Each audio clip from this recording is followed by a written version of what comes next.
कृष्णाय वासुदेवाय हरे परमात्मने प्रणतक्लेशनाशाय गोविन्दाय नमो नमः।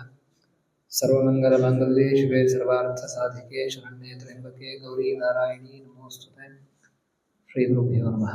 नारायणं सुरगुरुं जगदेकनाथं भक्तप्रियं सकललोकनमस्कृतं च त्रैगुण्यवर्जितं अजं विभुं माद्यं ईशं वन्दे भवद्भक्तं अमरासुरसिद्धवन्द्यम्। नारायणं नमस्कृत्य नरं चैव नरोत्तमं देवीं सरस्वतीं व्यासं ततो ಜಯಮುದೀರಯಿತು. ಮಹಾಭಾರತ ಗ್ರಂಥವನ್ನು ಮೂರು ವಿಧವಾಗಿ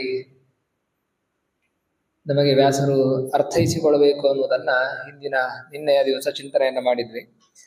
ಈ ರೀತಿಯಾಗಿ ವಿವಿಧಂ ಸಂಹಿತಾ ಜ್ಞಾನಂ ದೀಪಯಂತಿ ಮನೀಷಿಣಃ ವ್ಯಾಖ್ಯಾನೇ ಯತತೆ ಕೇಚಿತ್ ಗ್ರಂಥಸ್ಯ ಧಾರಣೆ. ಹೀಗೆ ಮಹಾಭಾರತ ಗ್ರಂಥವನ್ನು ರಚನೆ ಮಾಡಿದ ಮೇಲೆ ಈ ರೀತಿಯಾದಂತಹ ಮೂರು ವಿಧದಿಂದ ಕೂಡಿದಂತಹ ಈ ಮಹಾಭಾರತವು ಅದನ್ನ ಚೆನ್ನಾಗಿ ಕೆಲವರು ಅರ್ಥ ಮಾಡಿಕೊಳ್ತಾರೆ, ಕೆಲವರು ಅದನ್ನ ಅರ್ಥವನ್ನು ಮಾಡಿಕೊಳ್ತಾರೆ, ಅದನ್ನ ಅನುಸರಣೆಯನ್ನು ಕೂಡ ಮಾಡ್ತಾರೆ. ಹೀಗೆ ವೇದವ್ಯಾಸರಿಂದ ಈ ಮಹಾಭಾರತ ಅನ್ನುವಂಥದ್ದು ರಚನೆ ಆಯಿತು. ಅದರ ಮಹತ್ವವನ್ನು ಕೂಡ ನಾವು ನೋಡಿ ಆಯಿತು. ಆ ವೇದವ್ಯಾಸರ ಮಹತ್ವವನ್ನ ಮುಂದಿನ ಪದ್ಯದಲ್ಲಿ ನಮಗೆ ತಿಳಿಸ್ತಾರೆ. ಕೃಷ್ಣದ್ವೈಪಾಯನಂ ವ್ಯಾಸಂ ವಿಧಿ ನಾರಾಯಣಂ ಪ್ರಭುಂ ಕೋಖ್ಯನ್ಯ ಪುಂಡರೀಕಾಕ್ಷಾತ್ ಮಹಾಭಾರತ ಕದ್ಭವೇತ್.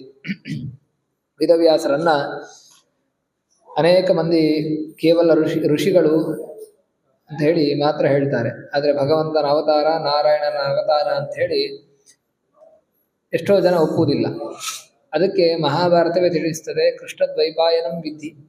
ಕೃಷ್ಣದ್ವೈಪಾಯನ ಅಂತ ಹೇಳಿದ್ರೆ ವೇದವ್ಯಾಸರು ದೀಪದಲ್ಲಿ ಅವತರಿಸಿದವರು. ಅವರನ್ನ ಪ್ರಭುಂ ನಾರಾಯಣಂ ವಿಧಿ, ಸರ್ವಸಮರ್ಥನಾದಂತಹ ನಾರಾಯಣ ಅಂತ ಹೇಳಿ ತಿಳಿದುಕೊಳ್ಳಿ ನೀವು. ವಿಧಿ ಅಂದ್ರೆ ತಿಳಿಯಿರಿ. ಯಾಕೆ? ಕಹ ಹಿ ಅನ್ಯ ಪುಂಡರೀಕಾಕ್ಷಾತ್ ಅನ್ಯ ಕಹ ಮಹಾಭಾರತ ಕೃದ್ಭವೇತ್. ಪುಂಡರೀಕಾಕ್ಷನನ್ನ ಬಿಟ್ಟು ಅವನನ್ನು ಹೊರತುಪಡಿಸಿ ಬೇರೆ ಯಾರು ಮಹಾಭಾರತವನ್ನು ರಚನೆ ಮಾಡುವುದಕ್ಕೆ ಸಾಧ್ಯ ಉಂಟು ಅಂತ. ಅದರಿಂದ ಅಂತಹ ಮಹಾಭಾರತವನ್ನು ರಚನೆ ಮಾಡಬೇಕು ಹೇಳಿದ್ರೆ ಅದು ನಾರಾಯಣನೇ ಆಗಬೇಕು. ಆ ನಾರಾಯಣನೇ ವೇದವ್ಯಾಸರಾಗಿ ಅವತರಿಸಿ ನಮಗೆ ಈ ಒಂದು ಜ್ಞಾನವನ್ನ ಅನುಗ್ರಹಿಸಿದ್ದಾರೆ ಅಂತ ಹೇಳಿ ನಾವು ತಿಳಿದುಕೊಳ್ಳಬೇಕು. ವೇದವ್ಯಾಸ ಅನ್ನುವಂಥದ್ದು ಪದವಿ. ಆ ಪದವಿಗೆ ಅನೇಕ ಮಂದಿ ಬರ್ತಾ ಇರ್ತಾರೆ. ಅಂದ್ರೆ ಅನೇಕ, ಈಗ ಇಂದ್ರ ಅದು ಒಂದು ಪದವಿ, ವಾಯು ಅದು ಒಂದು ಪದವಿ, ಬ್ರಹ್ಮ ಅದು ಒಂದು ಪದವಿ. ಹೀಗೆ ಆ ಪದವಿಗೆ ಒಬ್ಬೊಬ್ಬರು ಬರ್ತಾ ಇರ್ತಾರೆ. ಅದಕ್ಕೆ ಬೇಕಾದಂತಹ ಗಣಗಳಿದ್ದಾವೆ, ದೇವತಾ ಗಣಗಳಿದ್ದಾವೆ. ಆ ಗಣಗಳಲ್ಲಿ ಇರುವಂತಹ ದೇವತೆಗಳು ಒಬ್ಬರಾದ್ಮೇಲೆ ಆ ಪದವಿಗೆ ಬರ್ತಾ ಇರ್ತಾರೆ. ಹಾಗೆ ವೇದವ್ಯಾಸ ಅನ್ನುವಂಥದ್ದು ಕೂಡ ಒಂದು ಪದವಿ. ಆದರೆ ಈಗ ನಮಗೇನು ಅಷ್ಟಾವಿಂಶತಿ ತಮೇ ಕಲಿಯುಗೆ ಅಂತ ನಾವು ಸಂಕಲ್ಪ ಮಾಡಬೇಕಾದ್ರೆ 28ನೇ ಕಲಿಯುಗ. ಈ ಕಲಿಯುಗದಲ್ಲಿ ಇದರ ಹಿಂದಿನ ಏನು ದ್ವಾಪರ ಯುಗ ಏನಿದೆ, ಈ ದ್ವಾಪರ ಯುಗದಲ್ಲಿ ಅವತರಿಸಿದಂತಹ ವೇದವ್ಯಾಸ ಪದವಿಯಲ್ಲಿ ಇದ್ದವರು ಸಾಕ್ಷಾತ್ ಭಗವಂತನೇ ಅಂತ ಹೇಳಿ ನಮಗೆ ತಿಳಿಸಿಕೊಡ್ತಾರೆ. ಅದರಿಂದ ಬೇರೆ ಬೇರೆ ಯುಗಗಳಲ್ಲಿ, ಎಲ್ಲಾ ಯುಗಗಳಲ್ಲೂ ಕೂಡ ದ್ವಾಪರ ಯುಗದಲ್ಲಿ ವೇದವ್ಯಾಸರ ಅವತಾರ ಆಗ್ತದೆ. ಆದ್ರೆ ಎಲ್ಲಾ ಯುಗದಲ್ಲೂ ಕೂಡ ಭಗವಂತನೇ ಅವತಾರ ಮಾಡುವುದಿಲ್ಲ. ಅದರಲ್ಲಿ 4 ಕಡೆ ವೇದವ್ಯಾಸ ಅಂದ್ರೆ 28 ಯುಗ ಚಕ್ರಗಳು ನಡೆದಿದೆ. ಅದರಲ್ಲಿ 4 ಬಾರಿ ವೇದವ್ಯಾಸರ ಅವತಾರ ಆಗಿದೆ ಅಂತ ನಮಗೆ ತಿಳಿಸ್ತಾರೆ. ಅದರಲ್ಲಿ 28ನೇ ದ್ವಾಪರ ಯುಗದಲ್ಲಿ ಭಗವಂತನೇ ವೇದವ್ಯಾಸರಾಗಿ ಅವತರಿಸಿ ಮಹಾಭಾರತವನ್ನ ರಚಿಸಿ ನಮಗೆ ಆ ಜ್ಞಾನೋಪದೇಶವನ್ನು ನೀಡಿದ್ದಾರೆ. ಯಾಕಂತ ಹೇಳಿದ್ರೆ ಅದಕ್ಕೆ ಅಷ್ಟು ಅರ್ಥಪೂರ್ಣವಾಗಿ ಇರುವಂಥದ್ದು. ಒಂದು ಮಹಾಭಾರತ 3 ಅರ್ಥದಲ್ಲಿ ತಿಳಿಯುತ್ತದೆ ಅಂತ ಹೇಳಿ ನಾವು ನೋಡಿದ್ವಿ. ಅಂದ್ರೆ ಮನು ಅನ್ನುವಂತಹ ಅರ್ಥದಲ್ಲಿ, ಆಸ್ತಿಕ ಅನ್ನುವಂತಹ ಅರ್ಥದಲ್ಲಿ, ಉಪರಿಚರ ಅನ್ನುವಂತಹ ಅರ್ಥದಲ್ಲಿ ತಿಳಿಯುತ್ತದೆ ಅಂತ. ಮತ್ತೆ ಮಹಾಭಾರತಕ್ಕೆ 10 ಅರ್ಥಗಳಿದ್ದಾವೆ. ಒಂದೊಂದು ಪದಗಳಿಗೂ ಕೂಡ 10 ಅರ್ಥವನ್ನ ತಿಳಿಸ್ತಾರೆ. ಅದರಲ್ಲಿ ಆಚಾರ್ಯ ಮಧ್ವರು ವಿಷ್ಣು ಸಹಸ್ರನಾಮ ಮಹಾಭಾರತದಲ್ಲೇ ಬರುವಂಥದ್ದು. ಅದಕ್ಕೆ ಒಂದು ಪದಕ್ಕೆ ಕನಿಷ್ಠ ಅಂತ ಹೇಳಿದ್ರು 100 ಅರ್ಥವನ್ನ ತಿಳಿಸಿಕೊಡ್ತಾರೆ. ಅದರಿಂದ ಅಷ್ಟು ಅಪೂರ್ವ ಅರ್ಥವನ್ನ ಒಳಗೊಂಡಿರುವಂಥದ್ದು ಈ ಮಹಾಭಾರತ ಗ್ರಂಥ. ಅದರಿಂದ ಅದನ್ನ ದೇವತೆಗಳು ಕೂಡ ದೇವಲೋಕದಲ್ಲಿ ಅಧ್ಯಯನ ಮಾಡ್ತಾರೆ. ನಾವು ಮನುಷ್ಯ ಲೋಕದಲ್ಲಿ ಅದನ್ನು ಬದಿಗಿಟ್ಟರು ಕೂಡ ದೇವತೆಗಳು ಕೂಡ ಅಂತಹ ಮಹಾಭಾರತದ ಚಿಂತನೆಯನ್ನ, ಭಗವಂತನ ಗುಣ ಚಿಂತನೆಯನ್ನ ಮಾಡ್ತಾರೆ. ಅದರಿಂದ ಅಂತಹ ಮಹಾಭಾರತ ಅನ್ನುವಂಥದ್ದು ಅದನ್ನ ಮತ್ತೆ ಇನ್ಯಾರಿಂದಲೂ ರಚನೆ ಮಾಡೋದಕ್ಕೆ ಸಾಧ್ಯವೇ ಇಲ್ಲ. ಅದರಿಂದ ಅಂತಹ ರಚನೆಯನ್ನ ಮಾಡಿದಂತಹ ವೇದವ್ಯಾಸರು ಸಾಕ್ಷಾತ್ ಭಗವಂತ ನಮ್ಮನ್ನು ಅನುಗ್ರಹಿಸುವುದಕ್ಕೋಸ್ಕರ, ನಾವು ಅವನ ಗುಣಚಿಂತನೆಯನ್ನ ಮಾಡುವುದಕ್ಕೋಸ್ಕರ ಈ ಮಹಾಭಾರತದ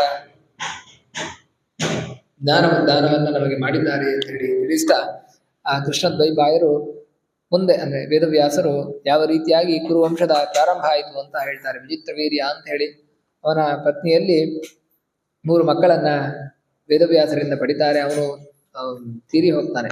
ಆದ್ರಿಂದ ಧೃತರಾಷ್ಟ್ರ, ಪಾಂಡು, ವಿದುರ ಅಂತ ಹೇಳಿ 3 ಜನ ಮಕ್ಕಳನ್ನ 3 ಜನ ಹುಡ್ತಾರೆ. ಅವರ ಮೂಲಕ ಮತ್ತೆ ಎಲ್ಲ ಪಾಂಡವರ ಸಂತತಿ, ಕೌರವರ ಸಂತತಿ ಹೀಗೆ ಮುಂದುವರಿತಾ ಬರ್ತದೆ. ಇವರೆಲ್ಲರೂ ಕೂಡ ಎಲ್ಲಿಯವರೆಗೆ ಅಂತ ಹೇಳಿದ್ರೆ ಪರೀಕ್ಷಿತ ರಾಜ ಏನು ಈ ವಂಶ ಏನಿದೆ ಇದೆಲ್ಲ ಅದರಲ್ಲೆಲ್ಲ ನಡೆದು ಕೊನೆಗೆ ಪರೀಕ್ಷಿತ ರಾಜ ರಾಜ್ಯವಾಳುವಂತಹ ಸಮಯ.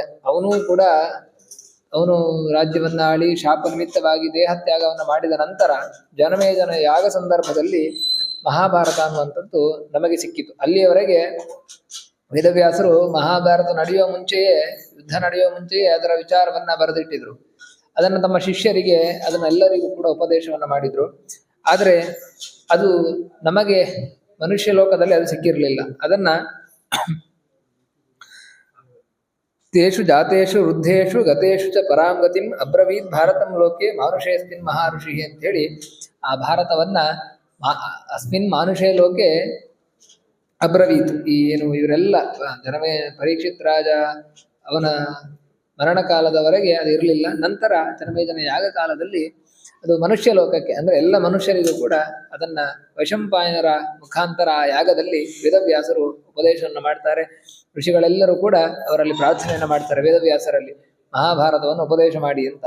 ಹಾಗೆ ಉಪದೇಶ ಮಾಡಿ ಅಂತ ಹೇಳಿದ್ರಿಂದ ಅವ್ರು ಮಾಡಲಿಲ್ಲ, ತಮ್ಮ ಶಿಷ್ಯರಿಗೆ ಉಪದೇಶವನ್ನು ಮಾಡಿ ಅಂತ ಹೇಳಿ ಆಜ್ಞೆಯನ್ನು ಮಾಡ್ತಾರೆ. ಆ ಮೂಲಕ ಮಹಾಭಾರತ ಅನ್ನುವಂಥದ್ದು ನಾವೆಲ್ಲ ತಿಳಿಯುವಂತೆ ಆಯ್ತು. ಹೀಗೆ ವೈಶಂಪಾಯನರ ಮುಖಾಂತರ ನಮಗೆ ಮಹಾಭಾರತ ಅನ್ನುವಂಥದ್ದು ಸಿಗ್ತದೆ.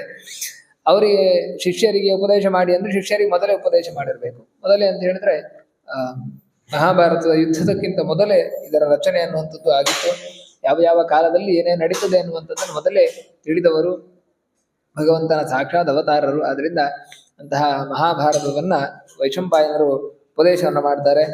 ಅದರಲ್ಲಿ ಯಾವ ಯಾವ ಸಮಯದಲ್ಲಿ ಅದರ ಉಪದೇಶ ನಡೀತಿತ್ತು ಅಂತ, ಯಾಗ ಆಗ್ತಾ ಇತ್ತು ಹೇಳಿದ್ರೆ ಬೆಳಗಿನಿಂದ ಮಧ್ಯಾಹ್ನದವರೆಗೆ ಆ ಆಹುತಿಗಳೆಲ್ಲ ನಡೀತಾ ಇತ್ತು. ನಂತರ ಮಧ್ಯಾಹ್ನದಿಂದ ಸಂಜೆಯವರೆಗೆ ಅಂದರೆ ರಾತ್ರಿಯವರೆಗೆ ಆ ಭಗವಂತನ ಗುಣಚಿಂತನೆಯೇ ಅಲ್ಲಿ ನಡೀತಾ ಇತ್ತು. ನಾವೆಲ್ಲ ಒಂದು ಯಜ್ಞವನ್ನ ಮಾಡ್ತೇವೆ ಅಂತ ಹೇಳಿದ್ರೆ, ಒಂದು ಧರ್ಮ ಕಾರ್ಯವನ್ನು ಮಾಡ್ತೇವೆ ಅಂತ ಹೇಳಿದ್ರೆ ಆ ಎಲ್ಲ ಮುಖಗಳಲ್ಲೂ ಕೂಡ ಅಗ್ನಿ ಮುಖದಲ್ಲಿ ಆಗಿರ್ಬೋದು, ಬೇರೆ ಬೇರೆ ಮನುಷ್ಯರ ಮುಖದಲ್ಲಿ ಆಗಿರ್ಬೋದು, ಅವರೆಲ್ಲರ ಮುಖದಲ್ಲಿಯೂ ಕೂಡ ಅಂದ್ರೆ ಅವರ ಮುಖ ಅಂತ ಹೇಳಿದ್ರೆ ಅವರೊಂದು ಅಧಿಷ್ಠಾನ, ಅಲ್ಲೆಲ್ಲ ನಾವು ದೇವರನ್ನ ಆರಾಧನೆಯನ್ನ ಮಾಡ್ತೇವೆ. ಇದೆಲ್ಲ ಮಾಡಿದ್ರು ಕೂಡ ಅದು ಪರಿಪೂರ್ಣವಾಗುವುದು ಯಾವಾಗ ಅಂತ ಹೇಳಿದ್ರೆ ಆ ಕಾರ್ಯದೊಟ್ಟಿಗೆ ಜ್ಞಾನ ಕಾರ್ಯವೂ ನಡೆದಿರ್ಬೇಕು, ಭಗವಂತನ ಗುಣಚಿಂತನೆಯೂ ನಡೆದಿರ್ಬೇಕು. ಹಾಗೆ ನಡೀತು ಅಂತ ಹೇಳಿದ್ರೆ ಆ ಒಂದು ಏನು ಧರ್ಮ ಕಾರ್ಯ ಅನ್ನುವಂಥದ್ದು ಅದು ಪರಿಪೂರ್ಣವಾಗ್ತದೆ ಅಂತ ಶಾಸ್ತ್ರ ತಿಳಿಸ್ತದೆ. ಜ್ಞಾನ ಇಲ್ಲದೆ ಭಗವಂತನ ಅನುಗ್ರಹ ಅನ್ನುವಂಥದ್ದು ನಮಗೆ ಸಿಗುವುದಿಲ್ಲ.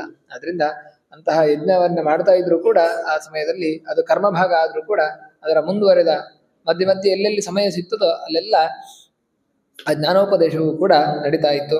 ಈ ಮಹಾಭಾರತದಲ್ಲಿ ವಿಸ್ತಾರಂ ಗುರುವಂಶಸ್ಯ ಗಾಂಧಾರ್ಯ ಧರ್ಮಶೀಲತಾಂ ಕ್ಷತ್ತು ಪ್ರಜ್ಞಾಂ ಧೃತಿಂ ಕುಂತ್ಯಾಹ ಸಾಖ್ಯಂ ದ್ವೈಪಾಯನೋ ಬ್ರವೀತ್. ಕುರುವಂಶದ ವಿಸ್ತಾರವನ್ನ, ಗಾಂಧಾರಿಯ ಧರ್ಮಶೀಲತೆಯನ್ನು, ತನ್ನ ಪತಿಯಾದಂತಹ ಧೃತರಾಷ್ಟ್ರ ಅವನಿಗೆ ಕಣ್ಣಿಲ್ಲ, ಅವನ ಅಂಧ, ಆದ್ರಿಂದ ತಾನು ಕೂಡ ಪತಿಯನ್ನೇ ಅನುಸರಿಸಬೇಕು. ಆದ್ರಿಂದ ನಾನು ಕಣ್ಣಿತ್ತು ಅಂತ ಹೇಳಿದ್ರೆ ನನಗೆ ಸ್ವಲ್ಪ ಅಂದ್ರೆ ತಾಳ್ಮೆ ಕಮ್ಮಿ ಆಗಬಹುದು, ಗಂಡನ ಮೇಲೆ ಪತಿಯ ಮೇಲೆ ಅಸಹನೆ ಮೂಡಬಹುದು. ಅದಕ್ಕೋಸ್ಕರ ತಾನು ಕೂಡ ಪತಿಯನ್ನು ಅನುಸರಿಸ್ತೇನೆ ಅಂತ ಹೇಳಿ ಕಣ್ಣಿಗೆ ಬಟ್ಟೆಯನ್ನ ಕಟ್ಟಿಕೊಂಡು ಅಂತಹ ಮಹಾಪಾತಿವ್ರತ್ಯವನ್ನ ಆಚರಣೆ ಮಾಡಿದವಳು ಗಾಂಧಾರಿ. ಅವಳ ಆ ಪಾತಿವ್ರತ್ಯವನ್ನ ಧರ್ಮ ಜಾಗೃತಿಯನ್ನ ಮತ್ತು ಕ್ಷತ್ತು ಪ್ರಜ್ಞಾ, ಕ್ಷತ್ತು ಅಂತ ಹೇಳಿದ್ರೆ ವಿದುರ, ಅವನ ಮೇಧಾವಿತನವನ್ನು ಅಂದ್ರೆ ಅವನ ಜ್ಞಾನವನ್ನ ಧೃತರಾಷ್ಟ್ರನಿಗೆ, ದುರ್ಯೋಧನ ದಾರಿ ತಪ್ಪಿದಾಗೆಲ್ಲ ಧೃತರಾಷ್ಟ್ರನಿಗೆ ಉಪದೇಶ ಮಾಡ್ತಾ ಇದ್ದ, ನಿನ್ನ ಮಗ ಈ ತರ ಮಾಡ್ತಾ ಇದ್ದಾನೆ, ಅದು ತಪ್ಪು ಅಂತ. ಬೇರೆ ಯಾರು ಹೇಳ್ತಾ ಇರ್ಲಿಲ್ಲ. ಅಂತಹ ಮಹಾಸಭೆಯಲ್ಲಿ ದ್ರೌಪದಿಯ ವಸ್ತ್ರಾಪಹಾರ ಆಗ್ಬೇಕಾದ್ರೆ ಅದನ್ನ ವಿರೋಧಿಸಿದವನು ವಿದುರ. ಹೀಗೆ ಅವನ ಜ್ಞಾನವನ್ನು, ಹಾಗೆ ಕುಂತ್ಯಾಹ ಧೃತಿಂ, ಕುಂತಿ ದೇವಿಯ ಧೈರ್ಯವನ್ನು, ಯಾಕೆ ಅಂತ ಹೇಳಿದ್ರೆ ಬಾಲ್ಯದಲ್ಲಿಯೇ ಪಾಂಡುರಾಜ ಮೃತನಾಗ್ತಾನೆ. ಅಂತಹ ಮಕ್ಕಳನ್ನ ತಾನು ಬೆಳೆಸ್ತಾಳೆ. ನಂತರ ಹಸ್ತಿನಾವತಿ, ವನವಾಸ ಎಲ್ಲವೂ ಆಗ್ತದೆ.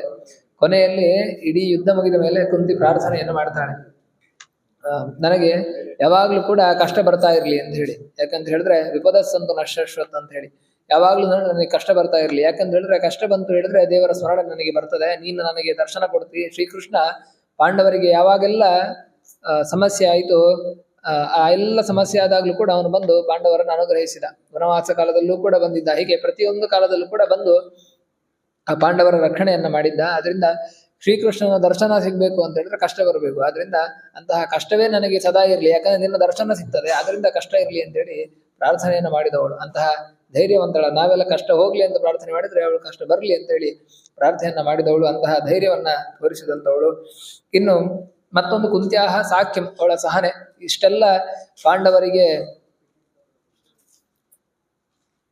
ತೊಂದರೆ ಉಂಟಾಗ್ತಾ ಇದ್ರು ಕೂಡ ಅದನ್ನ ಸಹಿಸಿಕೊಂಡು ಕೊನೆಗೆ ಆ ಕೃಷ್ಣನ ಅನುಗ್ರಹವನ್ನು ಪಡೆದವಳು. ಈ ರೀತಿಯಾಗಿ ಈ ಮಹಾಭಾರತದಲ್ಲಿ ಇವರೆಲ್ಲ ಈ ಕ್ಯಾರೆಕ್ಟರ್ನೆಲ್ಲ ನಮಗೆ ತಿಳಿಸ್ತಾ ನಾವು ಆ ರೀತಿ ಬದುಕಬೇಕು ಅನ್ನೋದನ್ನ ತಿಳಿಸ್ತಾರೆ. ಇನ್ನು ವಾಸುದೇವಸ್ಯ ಮಾಹಾತ್ಮ್ಯಂ ಪಾಂಡವಾನಂತ ಸತ್ಯತಾಂ ದೌವೃತ್ತಂ ಧರ್ತರಾಷ್ಟ್ರಾಣ ಮುಕ್ತವಾನ್ ಭಗವಾನ್ ಋಷಿ.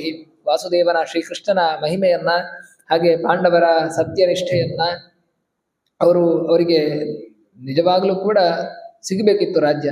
ಆದರೂ ಕೂಡ ಅಧರ್ಮದ ದೃಷ್ಟಿಯಲ್ಲಿ ದುರ್ಯೋಧನಾದಿಗಳಿಂದ ಅವರಿಗೆ ರಾಜ್ಯ ತಪ್ಪಿದ್ರೂ ಕೂಡ ಅವರು ತಮ್ಮ ಸತ್ಯನಿಷ್ಠೆಯನ್ನು ಬಿಡದೆ ಅದನ್ನ ಅನುಸರಣೆ ಮಾಡಿಕೊಂಡು ಕೊನೆಗೆ ಕೃಷ್ಣನ ಅನುಗ್ರಹದಿಂದ ರಾಜ್ಯವನ್ನು ಪಡಿತಾರೆ. ಅವರ ವಿಚಾರವನ್ನು ಇನ್ನು ಧಾರ್ತರಾಷ್ಟ್ರಾಣ ದೌವೃತ್ತಂ, ಆ ದುರ್ಯೋಧನಾದಿಗಳ ದುಷ್ಟ ಪ್ರವೃತ್ತಿಯನ್ನು ಇದೆಲ್ಲವನ್ನು ಕೂಡ ನಮಗೆ ತಿಳಿಸಿಕೊಡ್ತಾರೆ. ಅದಕ್ಕೆ ಮನು ಅನ್ನುವಂತಹ ಅರ್ಥದಲ್ಲಿ ತೆರೆದುಕೊಳ್ತದೆ. ಅಂದ್ರೆ ಈ ಏನು ಗಾಂಧಾರಿ ಆಗಿರ್ಬೋದು, ಕುಂತಿ ಆಗಿರ್ಬೋದು, ಇವರ ಮುಖಾಂತರ ಅವರು ಅನುಸರಣೆ ಮಾಡಿದ ಧರ್ಮ, ಧೈರ್ಯ, ಸಹನೆ ಇದರ ಬಗ್ಗೆ ನಮಗೆ ತಿಳಿಸ್ತಾ ಆ ರೀತಿಯಾಗಿ ಬದುಕಬೇಕು ಅಂತ ನಮಗೆ ತಿಳಿಸ್ತಾರೆ. ಮುಂದೆಯೂ ಕೂಡ ಆ ಮಹಾಭಾರತದಲ್ಲಿ ಏನಿದೆ ಅಂತ ಹೇಳ್ತಾರೆ. ಅದನ್ನು ನಾವು ನಾಳೆ ಚಿಂತನೆ ಮಾಡೋಣ. ಶ್ರೀಕೃಷ್ಣ ಅರ್ಪಣ.